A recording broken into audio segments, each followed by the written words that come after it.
నాగర్ కర్నూలు జిల్లా అచ్చంపేటలో గ్యాస్ సిలిండర్ల అక్రమాలు బట్టబయలయ్యాయి. రెవెన్యూ అధికారులు ఆకస్మిక దాడులు నిర్వహించడంతో హోటళ్లు, రెస్టారెంట్లు, టిఫిన్ సెంటర్లలో అక్రమంగా వినియోగిస్తున్న డొమెస్టిక్ గ్యాస్ సిలిండర్లు పెద్ద ఎత్తున పట్టుబడ్డాయి. తహసీల్దార్ సైదులు ఆర్ఏ శివ ఆధ్వర్యంలో నిర్వహించిన తనిఖీలో మొత్తం 41 డొమెస్టిక్ సిలిండర్లను స్వాధీనం చేసుకున్నారు. వాణిజ్య అవసరాలకు గృహ వినియోగ సిలిండర్లను ఉపయోగించడం బయటపడడంతో ఈ వ్యవహారం స్థానికంగా చర్చనీయాంశంగా మారింది. అదే సమయంలో భారత్ గ్యాస్ గోదాంపైన నిర్వహించిన తనిఖీలో కూడా భారీ అవకతవకలు బయటపడ్డాయి. రికార్డుల ప్రకారం ఉండాల్సిన సిలిండర్లలో 300 వరకు బ్లాక్ మార్కెట్కు తరలించినట్లుగా అధికారులు అనుమానం వ్యక్తం చేస్తున్నారు. ఈ ఘటనపైన గోదాం యజమానిపైన క్రిమినల్ కేసులు నమోదు చేసి జిల్లా కలెక్టర్కు నివేదిక పంపనున్నట్లుగా అధికారులు తెలిపారు.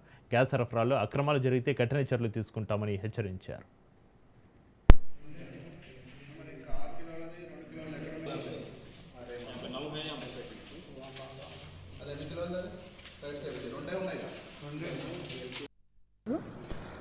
ఇక్కడ భారత్ గ్యాస్ ఏజెన్సీ సంబంధించిన గోడౌన్ మార్నింగ్ ఇన్స్పెక్షన్ చేయడం జరిగింది.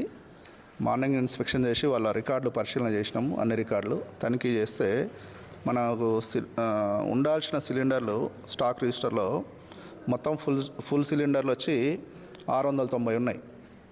ఏది యాజ్ పర్ స్టాక్ రిజిస్టర్.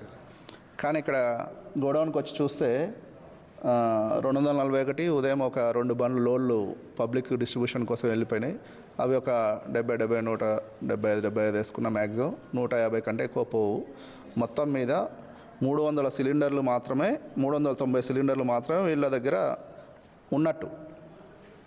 మిగతా 690కి ఇంకా 300 తేడా వచ్చింది.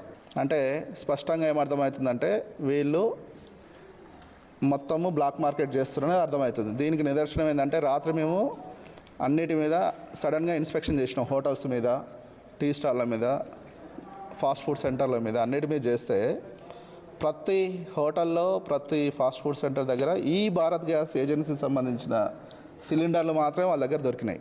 వాటన్నిటిని స్వాధీనం చేసుకున్నాం. వాళ్ళ మీద కూడా